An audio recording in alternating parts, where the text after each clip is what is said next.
Hello guys, it's Genevieve Tabili Norman. Ang ganda ng tindahan dito.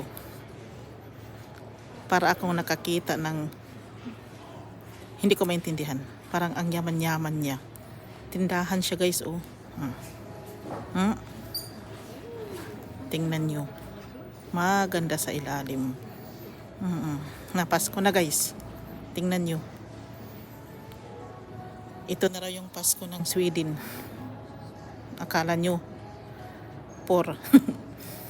Hindi naman kami mayaman, pero ito oh, ang ganda. Maganda siya guys. Andito ko sa taas ata. Ang ganda. Para siyang ano, tingnan nyo oh. Pang mayaman style.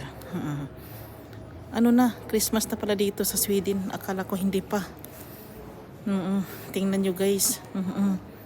See? Doon oh. See? Bumalik yung ano.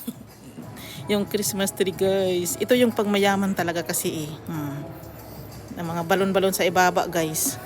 November pa naman. Pero tingnan mo. See? Dito na lang ako focus kasi ang Christmas. Dito kasi ito sa taas. This is, they are trying to be competitors to others. Dito kasi ito sa taas. Parang tindahan naman talaga siya guys oh. Pwede kang pumasok. Doon oh. May tindero talaga siya. Oh, upo-upo if there is time. Guys, dito lang ako. Bye.